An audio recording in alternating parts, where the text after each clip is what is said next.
2025 թվական դեկտեմբեր 18 Մայրաթոր Սուրբ Էջմիածին։ Մայր տաճարում ոստիկանական պատն է բաժանում կաթողիկոսի աջակիցներին եւ նրա հրաժարականը պահանջողներին։ Եկեղեցի իշխանություն բախումը հասավ գագաթնակետին։ Սասանվում է հոգևորը, պառակտվում հավատը։ Տաճարի զանգերը, որ դարեր շարունակ հաշտության ու խաղաղության ձայն էին հնչեցրել, այժմ խլանում էին ամբոխի զայրույթի, փոխադարձ մեղադրանքների ու սադրիչ բղավոցների ներքո։ Ներկայիս մեր իշխանությունը այս ճանապարհով ընթանալով գնում է դեպի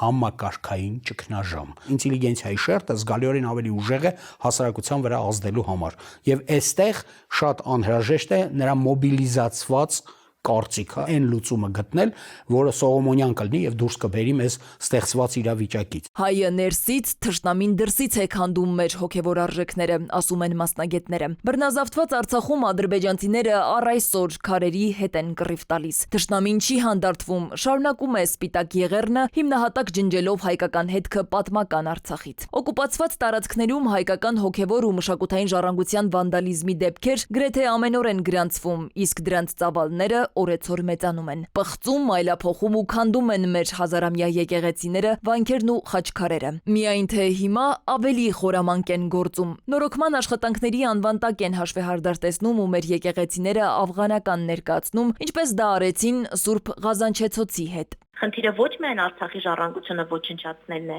այլ այն, որ շատ անհանդուրժողականություն է մշակութային բազմազանության կոնցեպտին առհասարակ։ Սա աշխարհի մշակութային ժառանգությանն է հարված, որովհետև ՅՈՒՆԵՍԿՕ-ն իր բոլոր կոնվենցիաներում նշում է, որ ցանկացած ժողովրդի մշակութային ժառանգություն համամարտկային ժառանգության մի մասն է։ Արցախում մենք թողել ենք 5658 մշակութային հուշարձան, որից 385-ը եկեղեցիներ, 60-ը վանքեր։ Հայկական կողմին հասած տեղեկություններով մինչև այսօր 7 եկեղեցի ու բազմաթիվ խաչքարեր են ոչնչացրել վայրագները։ Ստեփանակերտում ոչնչացրել են մոնումենտալ բոլոր կոթողները, դրանք կիսանդրիներ են, արձաններ, ցայտաղբյուրներ։ Փաստացի Ստեփանակերտում չի մնացել մոնումենտալ արվեստի որևէ կոթող, ոչնչացրել են քաղաքի պատմական թաղամասերը, գերեզմանոցները։ Սա էլ քիչ է հատուկ ուշադրություն են դարձնում սիմվոլիզմին։ Այդ է նաև պատճառը, որ հենց սեպտեմբերի 2-ին Արցախի անկախության օրը քանդեցին Արցախի արտաքին գործերի նախարարության շենքը։ Առաջնահերթ սկսում են ոչնչացնել այն հուշարձանները, որոնք որ հազարամյակների պատմություն ունեն։ Սա արվում է համ Ալիևի հրահանգով։ Հադրութի օկուպացիայից հետո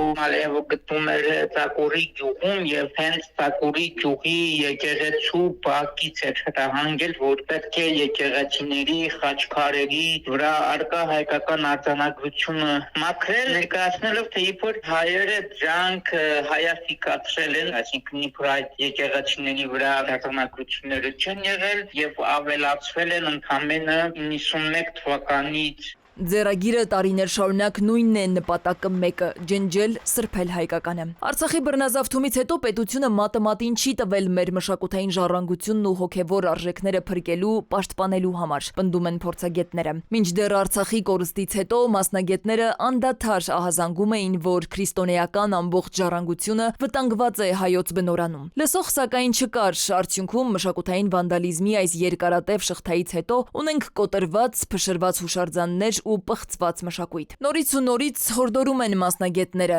արթնացման կոչ հնչեցնում։ Թշնամուն զսպել է պետք կանգնեցնել, քանի դեռ բռնապետի ձեռքը չի սրբել ամբողջ հայկականը։ Անցնող տարին լի էր փորձություններով, մարտահրավերներով, բազում դժվարություններով ու պառակտումներով։ Լիահույս ենք, որ գալիք տարում մեր ազգային ինքնագիտակցությունը կամրապնդվի, փոխադարձ վստահությունն ու համախմբվածությունը կվերականգնվեն եւ միասնական ջանքերով կկարողանանք պաշտպանել ու կրկին տեր դառնալ մեր այն կորսված հինավուրց մշակույթին, որը մեզ դարերով է ժառանգվել։ Շնորհավոր Ամանոր եւ Սուրբ Ծնունդ։ Սվետլանա Ավդիշյան, Վահրամ Ավոյան, ժամը լրատվական։